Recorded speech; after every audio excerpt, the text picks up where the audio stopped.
soal klarifikasi bukan untuk nambah konstituen lah, ini lebih ke teman aja nih kan.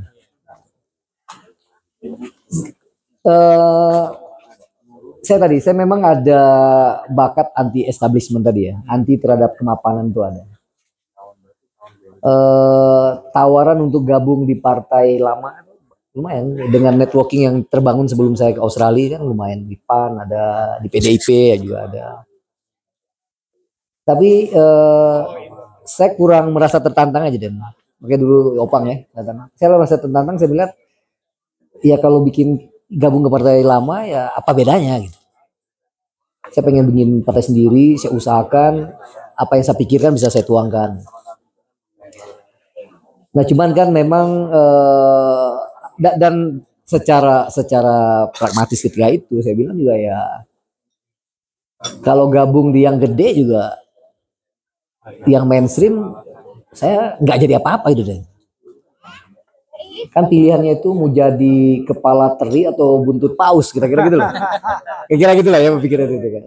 Selain tadi ada ya ijtihad atau jihad konstitusi ya, apa namanya, untuk kepentingan bersama. Ya dalam perjalanannya mungkin saya yang paling banyak disalah mengerti oleh teman-teman tadi kan. Tayu sendiri nama udah Raja Juli Antoni, ketua umum partai saya Grace Natali. Gitu. Ada pernah ngomong kan manehnya orangnya. Kuna sijit cina baru. Kuna cina sijit baru dapat kain gitu-gitu. Banyak orang kalau masuk. Kalau masuk dulu baru udah ngomong ke saya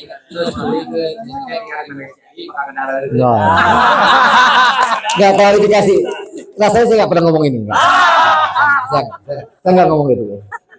Saya udah cukup kebal ya. Tapi ya ini perbedaan menurut saya, ini pelajaran buat kita bersama, mungkin buat anak-anak kita, bahwa politik itu ya serilek itu ternyata. Terutama kalau dikaitkan tadi ide Sarif tentang politik Indonesia dulu kan Cak Nur kan, Islam yes, partai Islam no, itu kan itu satu pandangan mendasar itu. Jadi kalau ini pada pemahaman pribadi saya dan tentu teman-teman berbeda ya, boleh berbeda. Politik itu nisbi, agama itu suci. Jadi kalau perjuangan suatu yang nisbi, yang relatif disamakan dengan yang absolut, yang objektif, nggak bakal nyambung.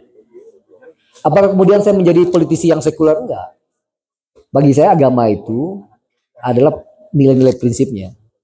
Keadilan, pembelaan terhadap orang yang lemah, mustadafin, itu agama. Tapi saya tidak suka dan tidak akan pernah melakukan mobilisasi politik saya dengan mempergunakan agama. Itu aja bedanya. Itu bedanya. Dan saya nggak suka dengan orang yang mempergunakan agama untuk melakukan mobilisasi itu. Itu aja. Apakah saya menjadi anti Islam? Bukan. Saya bukan anti Islam, tapi saya anti politik Islam. Beda. Anti politik Islam itu apa? Ya orang yang itu mempergunakan retorika agama untuk kepentingan politik. Karena bagi saya agama itu suci gitu. Sementara yang sedang kita perebutkan ini sesuatu hal yang permainan-permainan sederhana gitu loh. Jadi kan justru kita sedang menghina agama gitu. Ini saya nggak suka tuh gitu, dan saya nggak mau gitu. Nggak mau dengan melibatkan isu agama gitu.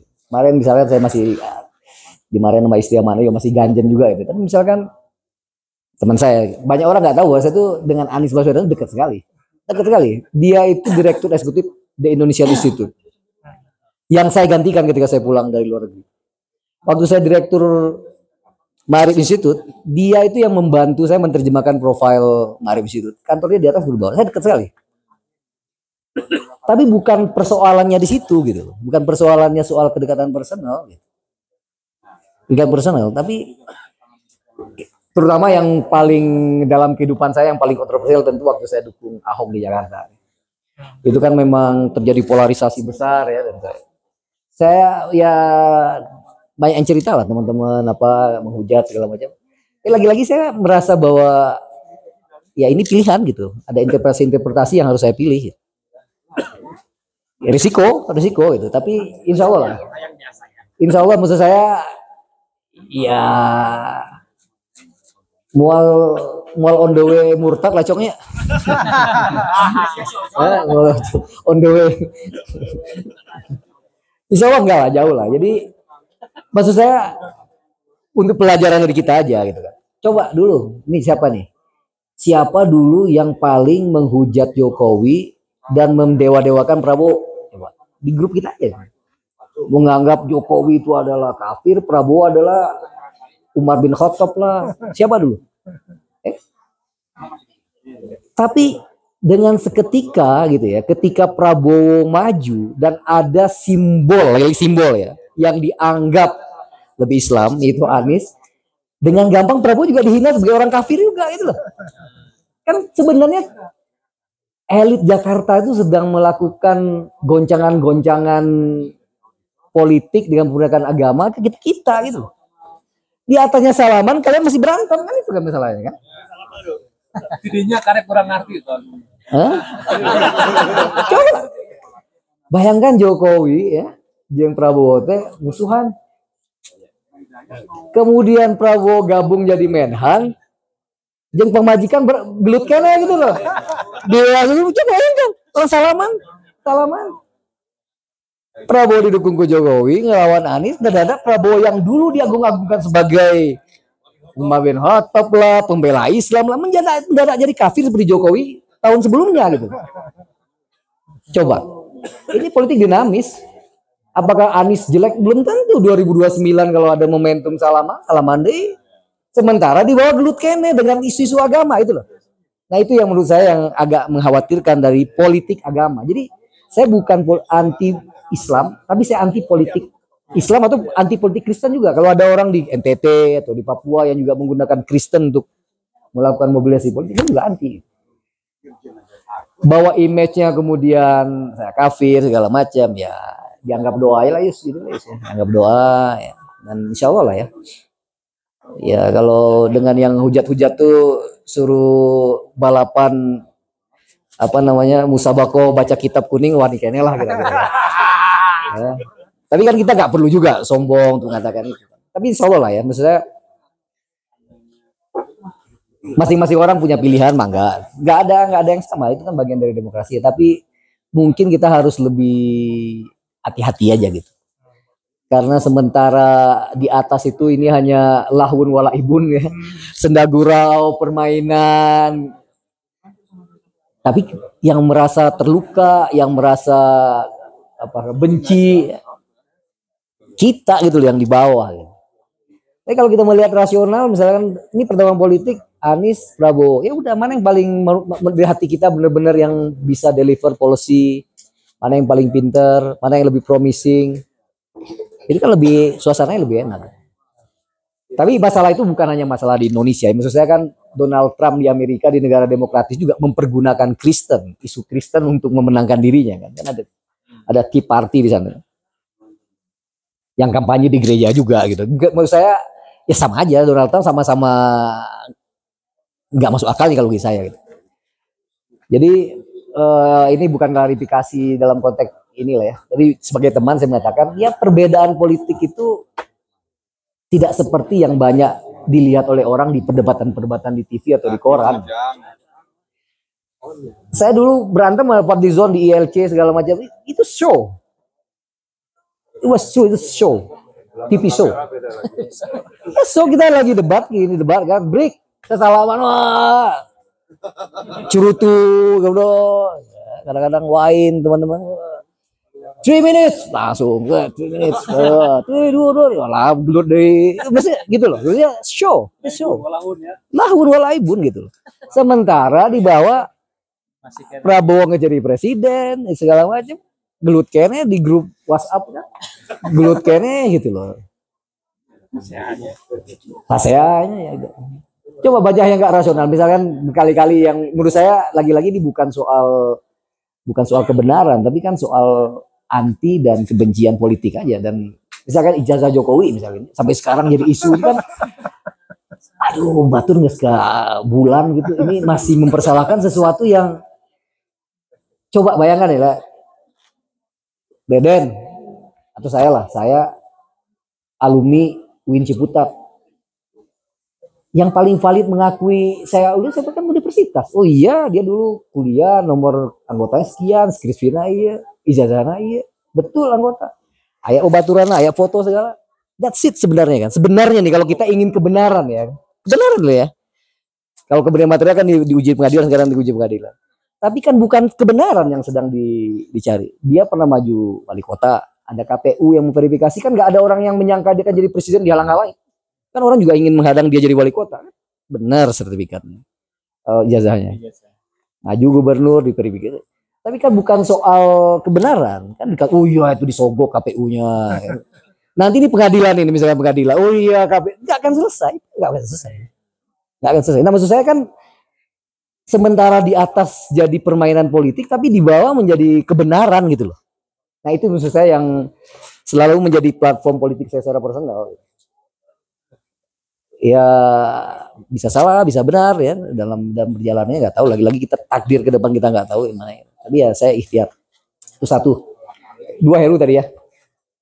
Hilman Latif itu jadi bukan karena saya saja ya, tapi dia mewakili Muhammadiyah.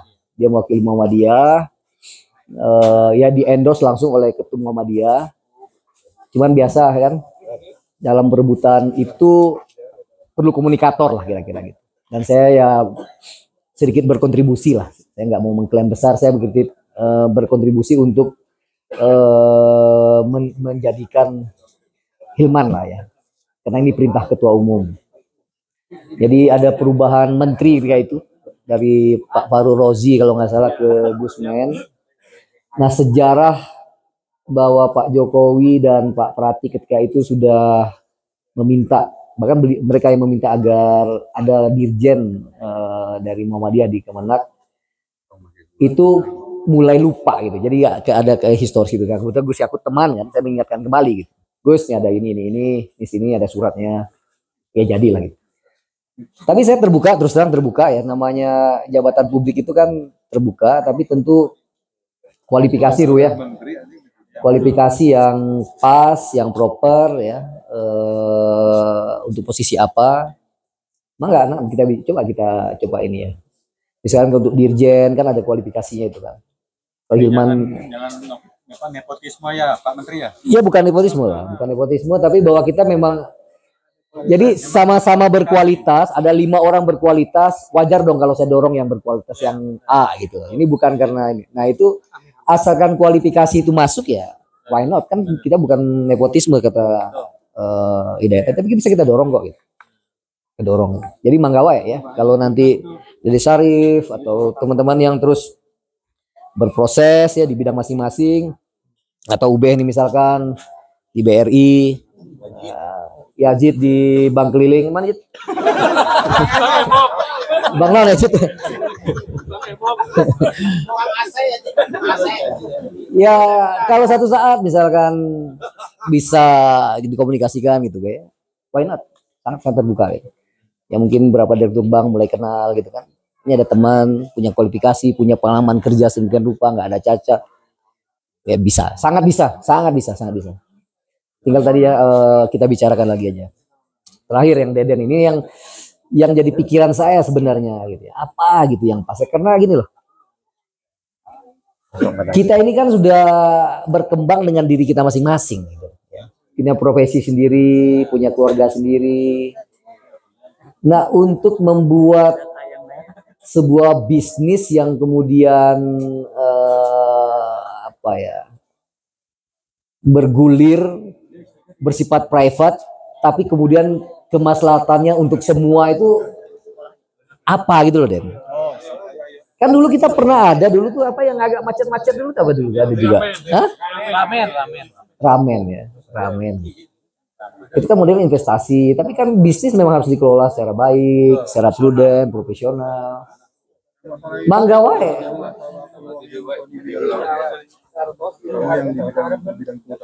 Iya misalkan, ya Yus WA dengan saya, kan? Ada teman-teman bisa nggak terlibat di bidang kehutanan? Bisa. Ya, kalau memang teman-teman ada yang mengerti di bisnis kehutanan, apapun ya memang bisa gitu. Bisa, mana enggak gitu. Kan yang lain juga ya itu tadi kan tidak kualifikasi apa segala macam. Kalau ada di Pontianak atau apa di NTB, tadi Torik juga bilang kan ada. Kalau itu bukan bisnis, itu lebih ke policy. Saya terbuka itu. Nah misalkan apa yang sebuah bisnis yang bisa kita kerjakan bersama-sama dengan kualifikasi kita yang nggak sama kan gitu kan. Termasuk saya nggak ngerti bisnis. Saya nggak ngerti bisnis sama sekali, nggak ngerti. Nah mungkin Fauzi yang bisnis sapi, yang itu memang perjalanan hidup dan ikhtiar keluarga, gitu. Apa memang bisa kita juga join di situ dan kemudian bisa share, atau Didi misalnya. Didi kan bisnismen juga nih, Tiki misalnya. Apa ya, atau ada unit bisnis lain nggak yang juga kita bisa patungan bareng-bareng gitu. Saya nggak ngerti juga. Saya juga nggak ngerti gitu. Apa yang bisa kita kerjakan bersama-sama dan kemudian bisa bermanfaat bersama, atau nature-nya misalkan ya masing-masing kita bekerja di bidang kita masing-masing. Ketika memang ada kawan yang kesulitan ya kita sisihkan uang kita dengan hasil pekerjaan kita gitu. Jadi saya nggak menemu deh, terus terang saya nggak menemu. Saya sangat oke aja kalau misalkan kita kerja bikin perusahaan atau apa, tapi siapa yang mengoperasikan itu? Siapa yang mengoperasikan? Dan ya dalam konteks kemarin juga udah ada ramen misalkan, kemudian macet, siapa yang bertanggung jawab? Dia bisnis. Kan ini semacam kalau dia punya uang kan nggak perlu investasi ke Fauzi misalkan supaya mendapatkan, bisa investasi ke tempat lain, kalau nanti ada untungnya, kalau ada teman yang sakit bisa sumbang juga kan, kira-kira gitu kan dilema gitu kan. Jadi kadang-kadang berpikir juga apa gitu yang bisa dikerjakan dan siapa yang mau mengerjakan gitu, dengan kesibukan dan profesi masing-masing. Apakah nggak lebih baik bahwa ini memang natural aja, kalau memang bisnis Fauzi menarik, saya mau chip in misalkan, bahwa diniatkan dalam hati kalau nanti ada keuntungannya yang baru dak. Apakah natural seperti itu atau memang mau di set up gitu? Setup siapa yang mau set up? Bisnis apa? Nah coba ya. Kalau tadi saya berharapnya begini Ton. Mungkin saya tidak begitu tahu bisnis apa tentang kehutanan. Tapi saya nggak tahu misalkan contoh kayak daun kratom. Ya kratom. Daun kratom itu kan bagus deh. Ada tim ini bukan lebih ke beres apa? Betul. Apa? Beres. Beres. Iya, acara. Berapa tahun Saya bebas aja. Saya begadang lah, mumpung setahun sekali. saya ulang lagi Ton. Ya ulang. Sorry si Ajit mengganggu. Di Pontianak, Bang keliling. terutama di Kalimantan yang saya dengar beberapa tahun ini booming, itu bisnis kratom Pak. Ya. Daun kratom. Nah, cuman saya tak tahu apakah daun kratom ini masuk wilayah ranah kehutanan apa masuk perkebunan, itu saya kurang paham. Dan kebetulan kratom ini sekarang jadi Pontianak memang Kalbar. ini jadi apa? Ya, bukan primadona. Dan masih jadi misteri. Apakah ini bisnis legal atau ilegal? Ilegal Pak, masih eta Tapi amin. terakhir saya dengar informasi dari Kargo, sekarang legal, cuma tidak di bawah badan karantina, tapi masuk ke surveyor apa itu? Surveyor Sopon, Skopindo ya. Skopindo sekarang ditangani oleh Skopindo, bukan badan karantina. Itu jadi ini contoh aja ya kan. Jadi mungkin Tony lebih paham atau membuka wacana informasi apa kira-kira yang peluangnya di bidang kehutanan seperti kratom tadi yang bikin bisa kita kerjakan sama-sama gitu. Saya terbuka Yus. Jadi kalau memang ada teman yang ngerti bisnis kratom seperti apa dan kemudian nanti proses perizinannya misalkan di kehutanan atau apa, saya sangat senang kalau memang ada inisiatif itu. Atau misalkan Yus masih dulu di kelautan atau apa dan kemudian perlu perizinannya di KKP ya, kebetulan memang bisa teman, saya sangat membantu. Tapi men-setup satu unit bisnis bareng-bareng gitu loh, yang saya nggak terlalu paham caranya gimana gitu. Ya kan, susah mungkin ya, karena masing-masing kita udah punya masing-masing punya ini kan.